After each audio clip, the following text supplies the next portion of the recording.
Hey everybody, this is GGB. If you are wondering why I'm drinking so much Rockstar Energy drink this week, Rockstar Energy. It's delicious. I've been sponsored by Rockstar. No, I'm kidding. I'm making a separate video for my other channel about Rockstar Energy, so if you're not already following that one, I would hop over there and follow that one real quick if you don't want to miss a banger video about Rockstar Energy drinks.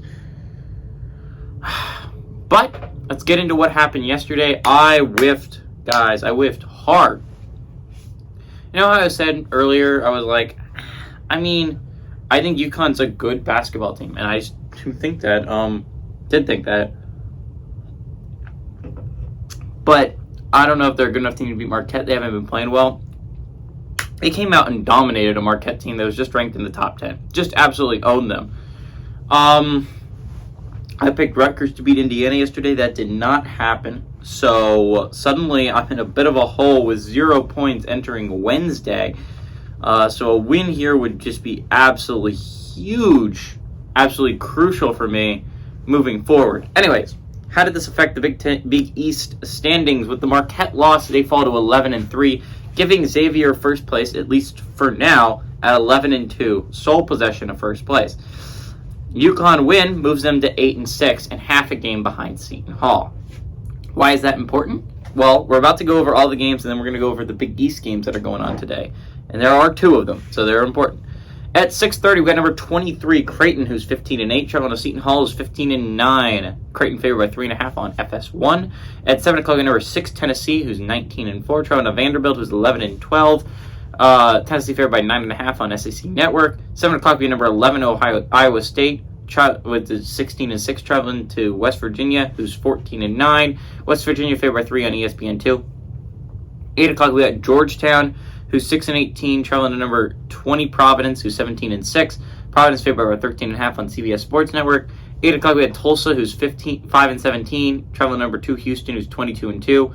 Houston favored by 26.5 points on ESPN+. 9 o'clock, we have Florida, who's 13-10, traveling to number 3, Alabama, who's 20-3. Let's go Gators. Chomp, chomp, chomp. Bama favored by 9 on ESPN2. 9 o'clock, we had Oklahoma, who's 12-11, traveling to number 14, Baylor, who's 17-6. Baylor favored by 9.5 on ESPNU. And at 10 o'clock, we had number 25, San Diego State, who's 18-5, traveling to Utah State, who's 19-5. Utah State actually favored by 1.5 points on CBS Sports Network. So we got 2 Big East games today. If you didn't pick them out of the long list I just gave you, we got the Creighton-Seton Hall game at 6:30, and we got the Georgetown-Providence game at 8. So why do each of these games matter? They matter so much to all 4 basketball teams involved, obviously, but they matter in a lot to standings to one team especially, and that is Seton Hall. All right, so Providence and Creighton, if you do not know, are tied at 9-3 in 3rd place in the Big East. Both with a win move to 10-3, only 1 game back in the win column for 2nd place behind Marquette. So big, crucial games for both Providence and Creighton. Why is this important also, though, for Seton? If with a Creighton win and a Providence loss, Creighton moves to 3rd place by themselves. Providence win, Creighton loss, same thing, Providence in 3rd place, Creighton in 4th. So if you're a Providence fan and you're a Creighton fan, you're going to be score checking the other game, or at least you're going to watch it before or after your game, because it's important, so important for both these teams. Creighton right now is the hottest team in the Big East at winning 6 straight. Providence lost their last matchup. So this is an important game for both the Friars and the Blue Jays. Big game for both of them. Why is it an important game for Seton Hall, too? Best case scenario for Seton Hall, they win, they upset Creighton, they move to 9-5, right? Creighton and Providence, it seems unlikely, but if they both lose, they fall to 9-4, and if you're Seton Hall, you're only 1 game back in the loss column for 3rd place in the Big East. Huge game for Seton Hall. A loss here, on the other hand, for Seton Hall, not only would it do bad things for your possible tournament, NCAA tourney hopes, you fall to 15-10, that would be bad. A 16-9 is looking like a lot better for your Seton Hall fan. But if you lose here, you fall to 8-6, and suddenly instead of having sole possession of 5th place, you fall into a tie with UConn for 6th place. So if you're a UConn fan, big fan of Creighton here today. Moving on to Georgetown, even with a win, they can't do anything. But 2-12 is only really a game back on DePaul, who's 3-10. So it's possible you could get out of last place if you're Georgetown, but it seems unlikely. And that's that's the Big East for you. Moving on to the SEC, we got two big games in the SEC with Tennessee playing Vanderbilt and Florida playing Alabama. Now, thanks to some events yesterday, Florida is now at 6-4. Okay, so let's talk about Bama first. Obviously, Bama is the easy one to go over. They're 10-0. Even with a loss falling to 10-1, that would be great if you're A&M because then you're only a game back for first place. But even at 10-0, even with a loss, you're still in first place in the SEC.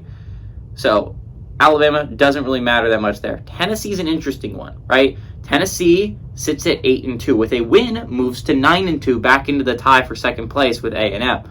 With a loss here, so A&M fans are going to be following both these basketball games very, very much after last night's events where they beat Auburn.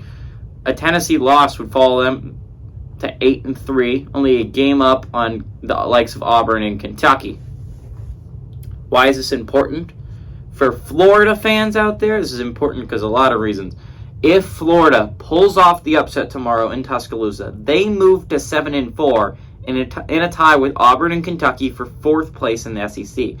Even though they lost to both those teams, would only be 14-10 overall, they would be in a tie for fourth place in the SEC with two likely tourney teams. Big game for Florida upcoming. Why does it matter for Florida if they lose? If they lose this game, they fall to 6-5. And instead of having sole possession, right now they do, of sixth place in the SEC, right? They have sole possession of that. If they lose that game, it's a tie suddenly with Mizzou and Arkansas. And Mizzou and Arkansas are both good basketball teams and not teams you want to be in a tie with. Vandy, on the other hand, is 4-6.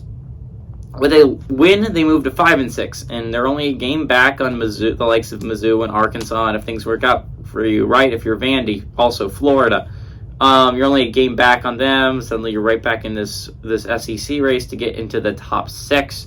I mean, you're there if you're Vandy. With a loss, you fall to 4-7 and back into that tie with Georgia. Right now, Vandy has sole possession of 9th place in the SEC. With the loss, they would tie for 9th place with Georgia. That's the SEC for you and how things would shake out with wins and losses for each of those basketball teams. Moving on to the Big 12 standings, we got Iowa State taking on West Virginia and Oklahoma taking on Baylor. With a win for Iowa State, you tie for first place in the Big 12 with Texas. Big game if you're Iowa State. With a West Virginia upset, you fall to 7-4 into a tie for second place with K-State and Kansas. And worst case scenario, Baylor, let's just go over Baylor. Baylor, if they beat Oklahoma, can move to 7-4 in conference. And if Iowa State was to also lose, then suddenly Baylor's back into the tie for second place with Iowa State, K-State, Kansas. So you would be in a 4-way tie for second place if you're Baylor if you win today and Iowa State loses. On the other hand, if you're West Virginia, and if you win, it really doesn't do anything. You're a game back, really, on Okie State. Although if Okie State loses to Tech tonight, and West Virginia wins, Okie State sits at 5-6, and West Virginia sits at 4-7. A game back on Oklahoma State if you're West Virginia. That's best case scenario if you're West Virginia. Worst case scenario, if you lose tonight, you fall to 3-8. If Oklahoma pulls off the upset and beats Baylor, they move to 3-8 in Big 12 play, and suddenly West Virginia is tied for 8th place in the Big 12 with Oklahoma. Not good if you're a West Virginia fan. Anyways, that's what could happen. Oklahoma with a loss could fall to 2-9, and if Texas Tech was to upset Oklahoma State, they could also move to 2-9, and suddenly Oklahoma is in a tie for 9th place instead of having sole possession in 9th place. That's what can happen in the Big 12 today with the ranked matchups. In the American, I know, weird just to hop there, but we got Houston taking on Tulsa. This is a really easy one to go over because even if Houston was to lose this game, which they're not going to, but if they were, they would fall to 10-2, still a game up on Tulane in first place. Even if Tulsa was to win this one, they could move to 2-10, and SMU could lose if they lose tonight, fall to 3-9. Best case scenario for Tulsa, you're still a game out of away from getting out of last place. So regardless, Houston will be in first and Tulsa will be in last.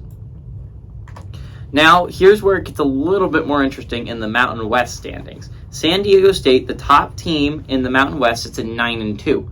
Nevada sits in second place at 9-3, and Utah State sits in a tie for third with Boise State at 8-3. With a Utah State upset over obviously if San Diego State wins, they move to 10-2. They're in first place.